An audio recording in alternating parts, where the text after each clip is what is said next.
આપ જોઈ રહ્યા છો Spark Today News. Shri Indrapuri Sthanakvasi Jain સંઘ ખાતે પૂજ્ય શ્રી ધીરગુરુદેવ ધર્મસભામાં એક સંદેશો આપ્યો છે। જીવનને સફળ બનાવવા માટે મોશન ગતિશીલ બનો, ઇમોશન એટલે કે પરસ્પર લાગણીશીલ બનો અને ડિવોશન્સ એટલે ભક્તિશીલ બનો।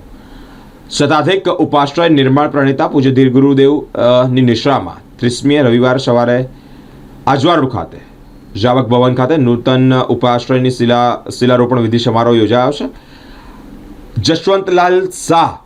જશવંતલાલજી શાહ જે મુખ્ય દાતા છે, તેમના પરિવારે 1 કરોડનું અનુદાન પણ અર્પણ કર્યું છે। વિવિધ આયોજનોમાં સહભાગી બનવા બદલ સંઘે અનુરોધ પણ કર્યો છે।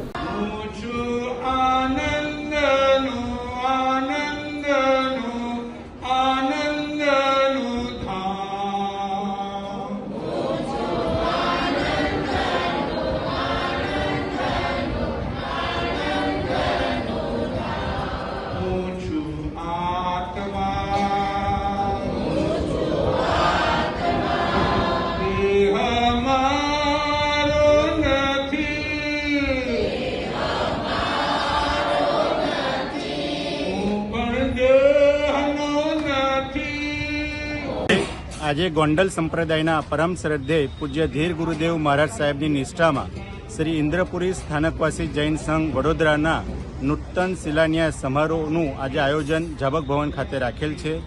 આજે સવારે નવજીવન સોસાયટીના નૂતન ઉપાશ્રયથી કળશ યાત્રામાં જૈન ધર્મના સર્વે ભાઈ બહેનો શોભાયાત્રા કાઢીને જાવક ભવન પધાર્યા।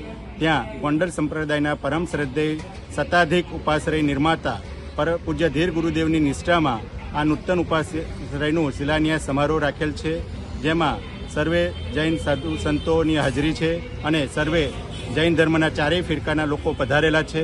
એનું આજે નૂતન ઉપાશ્રયનું શિલાન્યાસ સમારોહ છે। આપનો પરિચય? હું ડૉક્ટર નીરજ પરીખ, પ્રમુખ શ્રી ઇન્દ્રપુરી સ્થાનકવાસી જૈન સંઘ વડોદરાના પ્રમુખ તરીકે અત્યારે સ્થાન છે। નમસ્કાર। આજે અમારા ઇન્દ્રપુરી સ્થાનકવાસી જૈન સંઘના પરમ ઉપકાર અને પરોપકાર ગણો અમારા ગુરુદેવના, ધીર ગુરુદેવના, કે જેમના આશીર્વાદથી અને જેમના પ્રેરણાથી ઇન્દ્રપુરી સ્થાનકવાસી જૈન સંઘ એક નવા બિન સાંપ્રદાયિક ઉપાશ્રયનું ખાતમુહૂર્ત આજે થયું છે।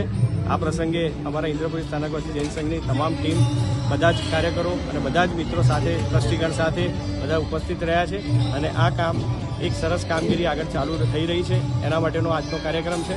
બધાના આશીર્વાદ અને ગુરુદેવના આશીર્વાદથી આ કાર્ય સરસ રીતે પૂર્ણ થાય એવી જ પરમ કૃપાળુ પરમાત્મા મહાવીરને અમારી પ્રાર્થના।